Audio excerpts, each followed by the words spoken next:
बच्चों, हम रासायनिक अभिक्रिया के बारे में पढ़ रहे थे। हमने पढ़ा कि रासायनिक अभिक्रिया क्या होती है और कितने प्रकार की होती है, इस पर हम चर्चा ही कर रहे थे। 4 अभिक्रियाओं के बारे में हमने बताया था। बाकी की अभिक्रियाओं के बारे में हम आज चर्चा करेंगे। इससे पहले कि हम आपके लिए पढ़ाई स्टार्ट करें, मैंने पहले ही बताया था कि आप लोगों को खुद को इंगेज करना होगा, अपने आप को इंगेज करना पड़ेगा। और अभी तक जो आप लोगों का मैंने फीडबैक देखा है या जो ओवरऑल व्यू मैंने किया है, वो देखा है कि 12वीं के बच्चे तो हमारे एक्टिव हैं, लेकिन 10वीं के बच्चे अभी भी अपने आप को इंगेज नहीं कर पा रहे हैं। तो ऐसे में जब तक आप इंगेज नहीं करते हैं, एक्सप्लोर नहीं करते हैं, एक्सप्लेनेशन नहीं होता है और एक्सटेंशन नहीं होता, तब तक ऑनलाइन प्रभाव पढ़ाई निष्प्रयोज्य है। तो इंगेज करना स्टार्ट करिए। हम बात कर रहे थे रासायनिक अभिक्रिया की। हमने बताया था कि रासायनिक अभिक्रिया कई प्रकार की होती है, जिसमें से मुख्य 4 अभिक्रियाओं के बारे में मैंने आपको बताया था। हमने यह भी बताया था कि जब कोई अभिकारक उत्पाद में परिवर्तित होता है, तो ऐसी प्रक्रिया रासायनिक अभिक्रिया कहलाती है। ऐसे में पहली रासायनिक अभिक्रिया, अगर हम बात करें पहले रासायनिक अभिक्रिया की, तो पहली रासायनिक अभिक्रिया हमने बताया था कि इसे हम संयोजन अभिक्रिया के नाम से जानते हैं। संयोजन अभिक्रिया में 2 या 2 से अधिक अभिकारक मिल करके एक नया उत्पाद बनाते हैं। संयोजन अभिक्रिया, इसे हम कॉम्बिनेशन रिएक्शन भी कहते हैं। कॉम्बिनेशन रिएक्शन मतलब संयोजन अभिक्रिया कॉम्बिनेट करती है, मतलब दो या 2 से अधिक अभिकारक मतलब सपोज दैट आप बाजार से चूना लाते हो, बिना बुझा हुआ चूना होता है कैल्शियम ऑक्साइड, और इसमें पानी मिक्स करते हो, जल मिलाते हैं आप, तो क्या होता है, ये CaOH होल ट्वाइस मतलब कैल्शियम हाइड्रोक्साइड बुझा हुआ चूना बन जाता है। यहाँ पे हम देखते हैं कि 2 अभिकारक हैं, क्रमशः कैल्शियम ऑक्साइड और पानी, दोनों मिलकर के एक सिंगल प्रोडक्ट, एकल उत्पाद बना रहे हैं, इसलिए यह एक संयोजन अभिक्रिया है। इसी प्रकार कार्बन ऑक्सीजन मिलकर के कार्बन डाइऑक्साइड बनाते हैं। यहाँ भी हम देखते हैं कि 2 अभिकारक हैं, कार्बन और ऑक्सीजन, दोनों मिलकर के एकल उत्पाद बना रहे हैं, सिंगल प्रोडक्ट बन रहा है, इसलिए यह भी एक संयोजन अभिक्रिया है। इसी प्रकार दूसरी अभिक्रिया हमने बताया था आपको, वियोजन अभिक्रिया। जैसा कि नाम से स्पष्ट है, डिकम्पोजिशन होता है। यहाँ पे इस अभिक्रिया को हम डिकम्पोजिशन रिएक्शन भी कहते हैं। डिकम्पोज होना मतलब विघटित हो जाना, टूट जाना। जैसे मान लीजिए कोई एकल अभिकारक है, कैल्शियम कार्बोनेट, खड़िया या चूने का पत्थर, इसे हम गर्म करते हैं। जब हम गर्म करते हैं तो यह बिना बुझा हुआ चूना CaO कैल्शियम ऑक्साइड और कार्बन डाइऑक्साइड में टूट जाता है। अब यहाँ पे हम देखते हैं कि एक एकल अभिकारक है, एकल सिंगल रिएक्टेंट है, जो 2 या 2 से अधिक अभिकारकों में टूट रहा है। इसका सीधा सा तात्पर्य ये हुआ कि एकल अभिकारक जब 2 या 2 से अधिक उत्पादों में टूटता है, तो ऐसी इस प्रकार की अभिक्रिया वियोजन अभिक्रिया, डिकम्पोजिशन रिएक्शन के नाम से जानी जाती है। इसी प्रकार अगर हम देखें FeSO4, जब हम गर्म करते हैं तो ये Fe2O3 plus SO2 plus SO3 में विघटित हो जाता है। यहां भी हम देखते हैं कि एकल अभिकारक है, दो या दो से अधिक उत्पादों में टूट रहा है, विघटित हो रहा है, इसलिए यह भी एक प्रकार की वियोजन अभिक्रिया। तीसरी अभिक्रिया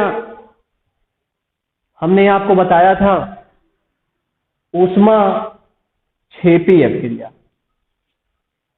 ऊष्मा क्षेपी अभिक्रिया, इसको हम एक्सोथर्मिक के नाम से भी जानते हैं। एक्सोथर्मिक रिएक्शन, एक्सोथर्मिक जहां से ऊष्मा स्वतः एग्जिट होती है, मतलब बाहर निकलती है, ऊष्मा का क्षेप होता है। जैसे हमने बताया था श्वसन की एक अभिक्रिया है, श्वसन, जिसे हम रेस्पिरेशन के नाम से जानते हैं। श्वसन में हम देखें तो श्वसन के दौरान हमारा भोजन C6H12O6 हमारा भोजन है। श्वसन के दौरान ये ऑक्सीजन से संयोग करता है और हमारे शरीर को ऊर्जा मिलती है, साथ साथ कार्बन डाइऑक्साइड और पानी का निर्माण होता है। भोजन के दौरान हम देखते हैं कि हमें ऊर्जा प्राप्त होती है।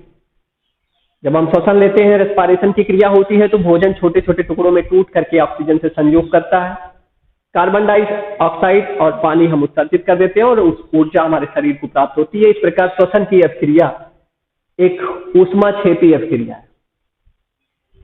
श्वसन की अभिक्रिया एक एक्सोथर्मिक रिएक्शन है।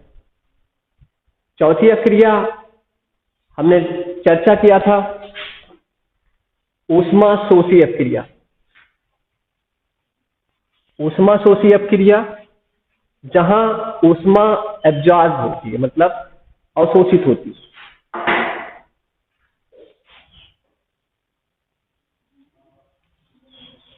ऊष्माशोषी, ऊष्माक्षेपी हमने बताया, अब है ऊष्माशोषी। इसे हम एंडोथर्मिक के नाम से जानते हैं, एंडोथर्मिक रिएक्शन। यहां पे हमने देखा कि ऊष्मा निकल रही थी, जबकि यहां पे ऊष्मा एब्जॉर्ब होगी, अवशोषित होगी। कैसे होगी आप देखेंगे, पौधे वायुमंडल से कार्बन डाइऑक्साइड और पौधों की जड़ें जमीन से पानी लेती और सूरज के प्रकाश की उपस्थिति में पत्तियां भोजन का निर्माण करती हैं। इस प्रक्रिया को हम प्रकाश संश्लेषण अभिक्रिया या फोटोसिंथेसिस के नाम से जानते हैं। प्रकाश संश्लेषण।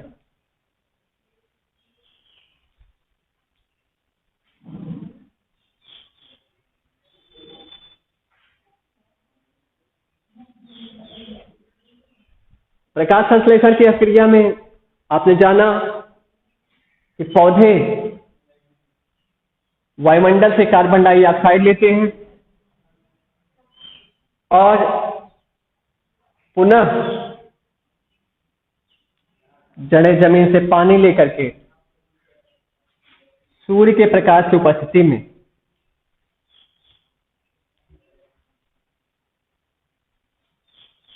अपने लिए भोजन का निर्माण करते हैं और हमारे लिए ऑक्सीजन का निर्माण होता है। बैलेंस कर लेते हैं। इस प्रकार हम देख रहे हैं कार्बन डाइऑक्साइड और पानी की सहायता से सूरज का प्रकाश लेकर के पौधे भोजन का निर्माण कर रहे हैं और ऑक्सीजन अवमुक्त कर रहे हैं। यहाँ पे ताप के रूप में सूरज का प्रकाश आवश्यक है। अगर सूरज का प्रकाश नहीं होगा तो यह क्रिया आगे फॉरवर्ड नहीं होगी। इसी प्रकार यहाँ भी बैलेंस कर लें हम, हो गया बैलेंस, यही होगा। इसकी ठीक उल्टी अभिक्रिया है। अब ऊष्माशोषी अभिक्रिया और ऊष्माक्षेपी में हमने एक एक एग्जाम्पल देखा, श्वसन का और प्रकाश संश्लेषण का। अगर ऊष्माक्षेपी में हम दूसरी अभिक्रिया लें तो अभी जो हमने वियोजन अभिक्रिया यहाँ पे देखा,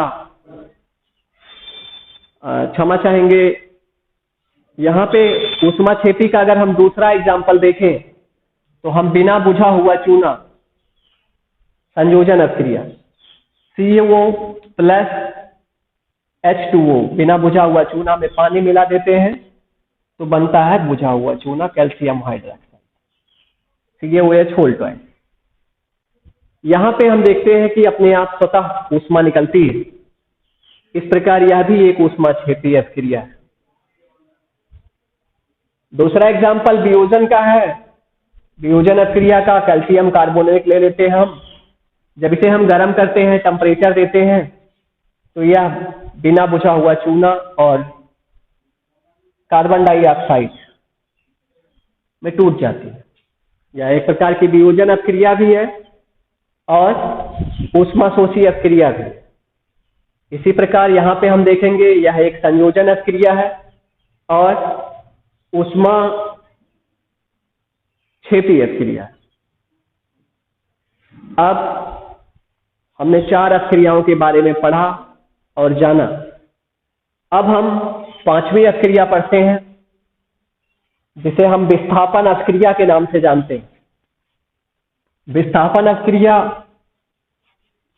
डिस्प्लेसमेंट रिएक्शन, जहां पे विस्थापित हो जाता है एक तत्व दूसरे तत्व द्वारा। जहां पे एक विलयन में कोई तत्व है, उसी का विलयन है, जब दूसरा तत्व मिलाया जाता है तो उसके विलयन से उसे बाहर कर देता है। जैसे कॉपर सल्फेट का विलयन ले लें। 5वीं अभिक्रिया विस्थापन अभिक्रिया।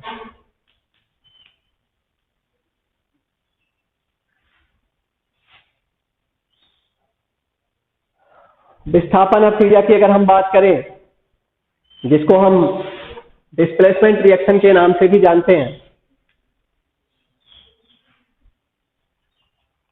तो यहां कॉपर सल्फेट का विलयन ले लें और इस विलयन में कोई लोहे की कील या लोहे का बारीक चूर्ण मिला दें, तो हम देखते हैं कॉपर की उपस्थिति के कारण कॉपर सल्फेट का विलयन जो होता है नीले रंग का होता है।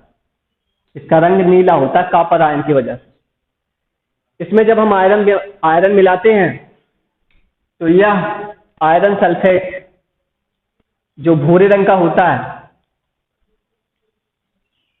इसका विलयन बना लेता है और कॉपर सल्फेट को उसके विलयन से रिमूव कर देता है, बाहर कर देता है। हम देख रहे हैं कॉपर सल्फेट के विलयन में जैसे ही आयरन मिलाया जाता है, आयरन सल्फेट बना लेता है और कॉपर उसके विलयन से अपने आप बाहर हो जाता है। इस प्रकार देखें तो कॉपर सल्फेट के विलयन से आयरन कॉपर को विस्थापित कर देता है, इसलिए यह एक विस्थापन अभिक्रिया है, डिस्प्लेसमेंट रिएक्शन है। दूसरा एग्जाम्पल ले लें। यहां पे हम आयरन की जगह पे Zn ले लें। कॉपर सल्फेट में जिंक, जस्ता, Zn ले लें तो यह ZnSO4 बना लेता है और कॉपर को रिमूव कर देता है, बाहर कर देता है। इस प्रकार यह भी एक विस्थापन अभिक्रिया है। आगे आप लोग विद्युत रासायनिक श्रेणी पढ़ेंगे, वहां पे आप पढ़ेंगे कि जो ऊपर का तत्व है वो निचले तत्व को विलयन से विस्थापित करता है। बहरहाल अभी यहाँ पे हमें ये देखना है कि एक तत्व दूसरे तत्व को विलयन से विस्थापित कर रहा है, इसलिए यह एक विस्थापन अभिक्रिया है।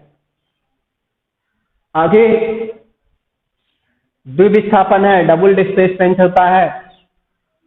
द्विविस्थापन में हम देखते हैं कि जो हमारा अभिकारक है उसके आयन आपस में एक दूसरे से अदला बदली कर लेते हैं। आयन आपस में अदला बदली कैसे करते हैं? Na2SO4 लेते हैं और बेरियम क्लोराइड लेते हैं। जब दोनों को आपस में मिलाते हैं तो यह BaSO4 बनाता है और NaCl बनाता है। यहां पे आप देखेंगे कि BaSO4 के साथ मिलकर के BaSO4 बना रहा है और यहां पे Na2Cl2 के साथ मिलकर के 2NaCl बना रहा है। अभिकारक Na2SO4 और BaCl2 के जो परमाणु हैं, जो आयन हैं, इनके आपस में अदला बदली कर रहे हैं, इसलिए इसे हम द्विविस्थापन अभिक्रिया के नाम से जानते हैं।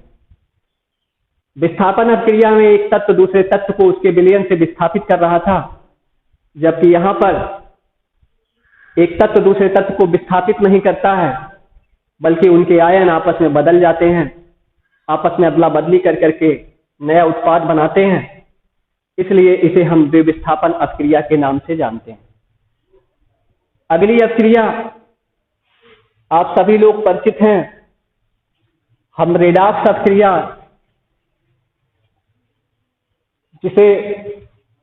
जिसमें ऑक्सीकरण और अपचयन दोनों अभिक्रियाएं साथ साथ होती हैं।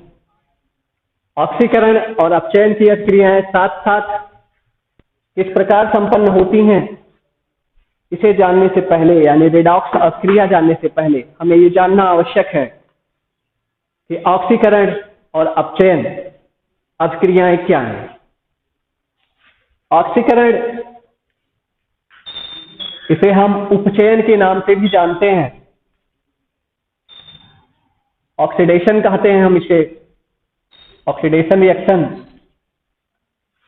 क्या होता है, जहां पे ऑक्सीजन का संयोग होता है, ऑक्सीजन कहीं किसी परमाणु से जाकर के जुड़ता है, उसे हम ऑक्सीडेशन रिएक्शन यानी ऑक्सीकरण अभिक्रिया के नाम से जानते हैं। जैसे कॉपर से यदि ऑक्सीजन जाकर के जुड़ता है तो CuO का निर्माण होता है, और बैलेंस कर लेते हैं। यहां पे हम देखते हैं कि ऑक्सीजन का संयोग हो रहा है, इसलिए यह एक ऑक्सीकरण अभिक्रिया है। ऑक्सीजन का संयोग होना या हाइड्रोजन का अलग होना या इलेक्ट्रॉनों का चले जाना ऑक्सीकरण अभिक्रिया के नाम से जाना जाता है। इसी प्रकार अपचयन की बात करें तो इसका ठीक विपरीत, अपचयन अभिक्रिया में इसे हम रिडक्शन के नाम से जानते हैं। ये दोनों अभिक्रियाएं बहुत ही इंपॉर्टेंट अभिक्रियाएं हैं, आगे इलेक्ट्रोकेमिस्ट्री में इनका बहुत ही ज्यादा उपयोग है। रिडक्शन की बात करें, अपचयन की बात करें तो इसके ठीक विपरीत, यहां पे ऑक्सीजन जुड़ रहा था, हाइड्रोजन अलग हो रही थी।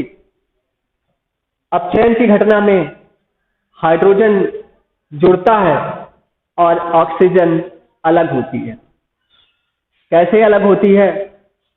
जैसे कॉपर ऑक्साइड लेते हैं और हाइड्रोजन से रिएक्शन कराते हैं तो हम पाते हैं कि कॉपर अलग हो जाता है और जल बनता है, पानी बनता है, H2O बनता है। यहां पे ऑक्सीजन कॉपर से अलग हो रहा है। हमने परिभाषा में बताया कि यहां ऑक्सीजन जुड़ता है और यहां पे ऑक्सीजन अलग होता है। यहां हाइड्रोजन अलग होता है और यहां हाइड्रोजन जुड़ता है। यहां इलेक्ट्रॉन का ट्रांसफर, इलेक्ट्रॉन चले जाते हैं और यहां इलेक्ट्रॉन आते हैं। अब ये ऑक्सीकरण और अपचयन दोनों अभिक्रियाएं जहां साथ साथ होती हैं उसे हम ऑक्सीकरण अपचयन अभिक्रिया या रेडॉक्स अभिक्रिया के नाम से, रेडॉक्स अभिक्रिया मतलब अपोपचन, अपचयन उपचयन दोनों घटनाएं जहां साथ साथ हो, रेडॉक्स अभिक्रिया के नाम से जानते हैं, जहां दोनों अभिक्रियाएं साथ साथ होती हैं। अब अगर हम रेडॉक्स अभिक्रिया की बात करें, दोनों अभिक्रियाएं साथ साथ कहां होंगी? बाध्यस्थल में होती हैं। तो ऐसे में रेडॉक्स अभिक्रियाओं की अगर हम बात करें, ऑक्सीकरण अपचयन साथ साथ किस प्रकार होगा, तो हम देखते हैं, हम ये अभिक्रिया ले लेते हैं, हम देखते हैं यहीं इसी में देख लेते हैं, कॉपर ऑक्साइड हाइड्रोजन के साथ संयोग करके कॉपर अलग होता है और पानी का निर्माण होता है। यहाँ पे हम देखें तो हाइड्रोजन ऑक्सीजन के साथ संयोग करता है, H2O के साथ मिलकर के O2 के साथ मिलकर के H2O बनाता है, इसलिए यह एक ऑक्सीकरण अभिक्रिया है। जबकि कॉपर से ऑक्सीजन निकल जाता है, ऑक्सीजन रिमूव होता है, इसलिए यह एक अपचयन अभिक्रिया है। दोनों अभिक्रियाएं साथ साथ होती हैं, इसलिए इसे हम रेडॉक्स अभिक्रिया के नाम से भी जानते हैं। आपने पहली अभिक्रिया संयोजन अभिक्रिया, दूसरी वियोजन अभिक्रिया, तीसरी ऊष्माक्षेपी, चौथी ऊष्माशोषी अभिक्रिया, पांचवी ऑक्सीकरण अभिक्रिया, छठी अपचयन अभिक्रिया, सातवीं रेडॉक्स अभिक्रिया। आपने इस प्रकार कई अभिक्रियाएं देखा जहां पे आपने विस्थापन और द्विविस्थापन अभिक्रियाओं के बारे में भी जाना। इस प्रकार आज आपके लिए जो होमवर्क है वो आप लिखेंगे कि रासायनिक अभिक्रिया क्या है और इसके जितने भी प्रकार हैं उनका एक एक उदाहरण, संयोजन, वियोजन, ऊष्माक्षेपी, ऊष्माशोषी, विस्थापन,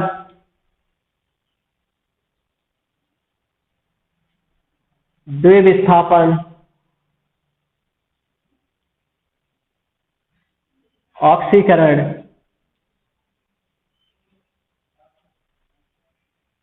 अपचयन और रेडॉक्स